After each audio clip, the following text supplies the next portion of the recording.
Hi అండి, నమస్తే.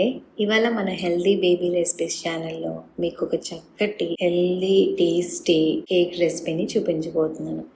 ఈ హెల్దీ కేక్లో మనం ఎలాంటి jaggery, sugar, no maida, no wheat flour, no egg or no curd ఇవేమీ లేకుండా కూడా మనం ఇంట్లో చక్కగా గ్లూటెన్ ఫ్రీ కేక్ని బేక్ చేసుకోవచ్చు. ఇది చిన్న పిల్లల నుంచి పెద్దవాళ్ళ వరకు చాలా తరువుగా ఎంజాయ్ చేస్తారండి. ఇది హెల్దీ మాత్రమే కాదు, చాలా ప్రోటీన్ రిచ్ కేక్ కూడా. సో ఇంకెందుకు ఆలస్యం, ఈ కేక్ ఎలా తయారు చేయాలో వెంటనే చూసేది. ముందుగా స్టవ్ మీద కడాయి పెట్టుకొని అందులో 1.5 అంటే 1+1/4 కప్ రాగి ఫ్లోర్ని వేసుకోవాలి. ఇది లో ఫ్లేమ్లో మనం చక్కగా రోస్ట్ చేసుకుందాము. ఒక 5 to 10 మినిట్స్ ఇలా రోస్ట్ చేసుకున్న తర్వాత ఒక ప్లేట్లోకి తీసుకొని కంప్లీట్గా కూల్ అయ్యే వరకు పక్కకి పెట్టుకుందాం. ఇప్పుడు బ్లెండర్లో మనం వెట్ ఇంగ్రీడియంట్స్ అని వేసుకుందాం. ముందుగా నేను షుగర్కి అండ్ జాగరీకి బదులు డేట్స్ వాడుతున్నానండి. నేను వాడే డేట్స్ వచ్చి కిమియా డేట్స్. మీరు ఏ డేట్స్ అయినా వాడచ్చు. ఒకవేళ మీ డేట్స్ హార్డ్గా ఉన్నట్లయితే ఒక 15 మినిట్స్ హాట్ వాటర్లో సోక్ చేసి వాడుకోవచ్చు. నా కిమియా డేట్స్ ఇక్కడ నేను ఒక 15 to 20 డేట్స్, నేను ఎగ్జాక్ట్లీ చెప్పాలంటే ఒక 20 డేట్స్ నాకు సరిపోయాయి టేస్ట్ స్వీట్నెస్కి. సో ఈ 20 డేట్స్ని కూడా సీడ్స్ తీసేసి బ్లెండర్లోకి వేసుకుందాం. 2 టేబుల్ స్పూన్స్ మనం ఫ్లాక్స్ సీడ్స్ వేసుకుందాం. ఎగ్ కానీ కర్డ్ కానీ మనం ఇక్కడ ఏది యూజ్ చేయట్లేదు కాబట్టి దాని బదులు ఇక్కడ ఫ్లాక్స్ సీడ్స్ వాడతాం. 2 table spoons cold pressed oil వేసుకోవాలి. జనరల్గా మీ దగ్గర గీ ఉందనుకోండి, దేశీ గీ ఉంటే కనుక, ఇంట్లో తయారు చేసుకున్న నెయ్యి ఉంటే కనుక హ్యాపీగా వేసుకోవచ్చు. 1 టీ స్పూన్ వెనిలా ఎసెన్స్ని యాడ్ చేసుకోండి. 1/3 కప్ ఆఫ్ వాటర్ తీసుకుంటున్నానండి. 1/3 కప్ ఆఫ్ వాటర్ వేసుకొని స్మూత్ పేస్ట్ లాగా బ్లెండ్ చేసుకుందాం. ఇంకొంచెం క్రీమీ టెక్స్చర్ ఉంటే బాగుంటుంది. సో ఇంకొక 1/4 కప్ ఆఫ్ వాటర్ యాడ్ చేసుకొని మళ్ళీ బ్లెండ్ చేసుకుందాం. ఇది మన క్రీమీ బ్యాటర్ టెక్స్చర్ ఇలా ఉండాలి. ఇప్పుడు ఇందులోకి మనం జల్లెడ పెట్టుకుని డ్రై ఇంగ్రీడియంట్స్ అన్నీ కూడా వేసుకుందాం. ఫస్ట్ మనం ఏదైతే కూల్ చేసుకున్నామో రాగి ఫ్లోర్ మొత్తాన్ని కూడా వేసుకోండి. అలాగే నేను ఇందులోకి 1/4 cup of cocoa powder use చేయొచ్చు. నేను ఇక్కడ ఫస్ట్ టైం మా బాబుకి ఇంట్రడ్యూస్ చేస్తున్నాను కాబట్టి నేను జస్ట్ 2 టేబుల్ స్పూన్స్ వాడాను. But 1/4 cup of cocoa powder, unsweetened cocoa powder అయితే చాలా బాగుంటుంది ఫ్లేవర్ కోసం.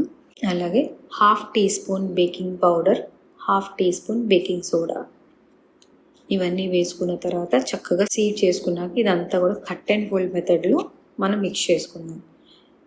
ఓవర్ మిక్స్ చేయడం వల్ల కేక్ అనేది డెన్స్గా వస్తుంది, గట్టిగా వస్తుంది. సో ఓవర్ మిక్స్ కాకుండా మనం బ్యాటర్ని కొంచెం స్మూత్గా కలుపుకుంటే కేక్ కూడా అంతే స్పంజీగా స్మూత్గా వస్తుంది. ఇక్కడ మనకి ఎక్స్ట్రా 1/4 కప్ ఆఫ్ వాటర్ అనేది యూజ్ అవుతుందండి. సో స్లోగా వేసుకుంటూ బ్యాటర్ అంతా కూడా చక్కగా కలుపుకుందాం. ఇక్కడ మనం రాగి ఫ్లోర్ యూజ్ చేసాం. కాల్షియం అండ్ ఐరన్ యొక్క పవర్ హౌస్. అలాగే ఫ్లాక్స్ సీడ్స్లో ఒమేగా ఫ్యాటీ యాసిడ్స్ కూడా ఉంటాయి. ఇది పిల్లల యొక్క బ్రెయిన్ డెవలప్మెంట్కి, అలాగే డయాబెటిక్ ఉన్న వాళ్ళకి కూడా చాలా చాలా హెల్దీ. ఈ కేక్ ప్రతి ఒక్కరికి నేను సజెస్ట్ చేస్తాను. ఇక్కడ మన బ్యాటర్ రెడీ అయిపోయింది. ఇక్కడ నా దగ్గర ఒక 4 to 5 inches of cake tin ఉంది. ఈ కేక్ టిన్లో మనం ఒక 2 టీ స్పూన్స్ ఆయిల్ వేసుకుని మొత్తం కూడా స్ప్రెడ్ చేసుకోవాలి.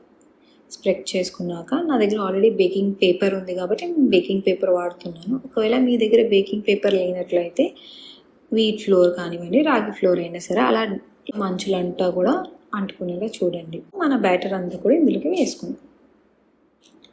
ఒక్కసారి బ్యాటర్ అంతా వేసుకున్నాక కూడా అన్ని వైపులో ఇలా ట్యాప్ చేయండి. ట్యాప్ చేయడం వల్ల కింద ఎయిర్ బబుల్స్ ఏదైనా ఉంటే కనుక అవన్నీ కూడా పైకి వచ్చి క్లియర్ అయిపోతుంది. కేక్ టిన్లో పర్ఫెక్ట్గా రెడీ అయిపోయింది. సో నేను ఇక్కడ ఎల్జీ ఓవెన్ యూజ్ చేస్తున్నానండి.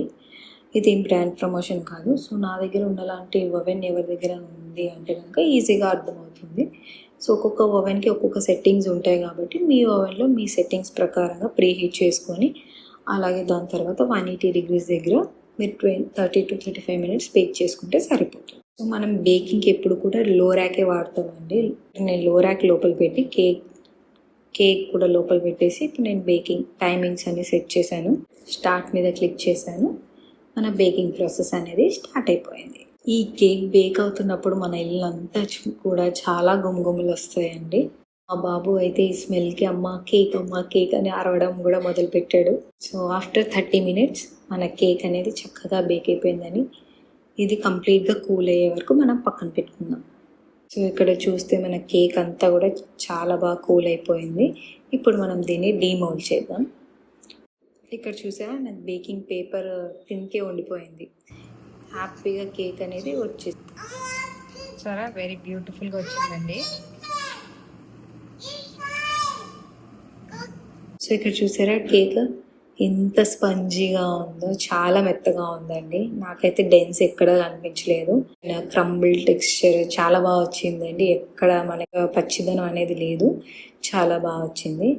సో నచ్చిందా మీకు ఈ రెసిపీ? మీ అందరికీ నచ్చుతుందని అనుకుంటున్నాను. మీరు డెఫినెట్గా ట్రై చేయండి. ట్రై చేసి మీకు ఎలా కుదిరిందో నాకు కామెంట్ సెక్షన్లో చెప్పండి. మీరు అందరు సపోర్ట్ చేస్తారని మనస్ఫూర్తిగా కోరుకుంటున్నాను. Thank you for watching. Please subscribe.